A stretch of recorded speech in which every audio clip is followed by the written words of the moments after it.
I've been so much into this holiday spirit in our show in terms of the gift giving and how to dress for the parties, but we really have to be realistic, and that's not always the case for so many people. Joining us from the Ottawa Mission is Shirley Roy. Always a pleasure to have you on the show. Nice to be here. And I'm looking at the dates, and so the date of the big Christmas dinner, when the community is invited, when you have a lot of different people from around the region coming in, is on December 16th. That's this Sunday. It's hard to believe that it's mid-December already, but yes, this Sunday, December 16th, is the annual community Christmas dinner for people anywhere who are in need, who maybe won't have a special Christmas dinner this season. So you see people from shelters, we see people who are still on the street, we see people who are, struggling right now with putting food on the table, and will come down for a turkey dinner, because that's what we're serving, is a special Christmas turkey dinner. There's also a nice little treat at the end of dinner, and it's interesting to see how people start an initiative and how it kind of grows over the years. Absolutely, yeah. Cupcakes has taken off the last 3 years. We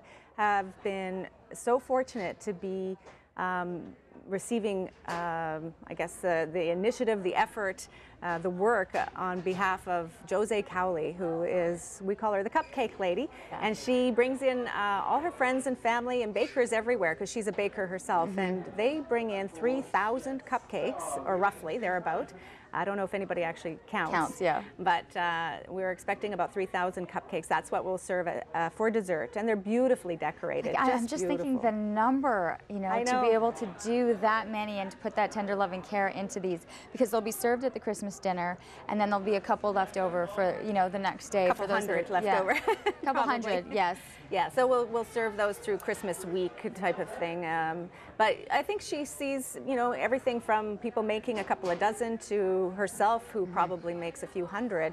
But she has a website called Cupcakes4, the number 4, Xmas, so .ca. So if anybody's interested in contributing, you can find all the information at Cupcakes4Xmas at .ca. I think it's a wonderful opportunity, especially for bakers here in the city, to say, how can I give back at this time? So the big dinner then will happen on the 16th, and so who is invited to be able to attend? Everybody who is in need. We call it anybody who's hungry and alone, or staying in homeless, hungry and alone. So people who might not have the means to put a turkey dinner on the table are invited, and then on Christmas Day we typically have a quieter turkey dinner for just the people who are staying at the mission. We have 235 beds there, and they're typically full every night throughout the year.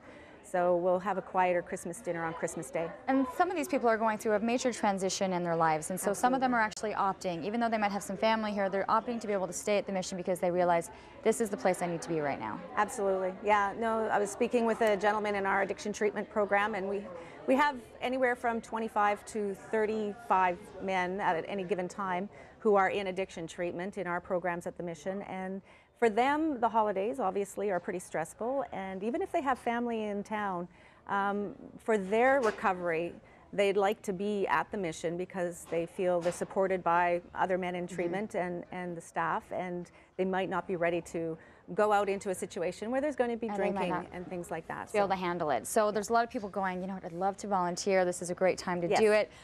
Volunteers for that Christmas dinner, it's packed. It is a special event, and people, through word of mouth, have, they start phoning us just after Thanksgiving to say, I'd like to come to the Christmas dinner and really be part of that. So we are completely full of volunteers right now. Our schedule's full, and it's a pretty busy day. So I'd like to remind people that it's busy all year round, and so after the holidays, if you really would like to help out, we could use some hands in January and February. It is nice to see that there are a lot of people who want to be able to do that, but keep in mind it does extend past the holiday season, and so you're always looking for volunteers. Yes, and the website's the place to go for all that information, ottawamission.com. You find the volunteer application and who to call and all that stuff. Perfect. Have a great dinner. I'm sure it's going to be wonderful. It's going to taste delicious. Chef's always great at putting something together there. And to be able to embrace it on the 16th, so it's coming up this Sunday. And of course, check out the Ottawa Mission's website if you are looking to volunteer into the latter parts of the month and well into the new year.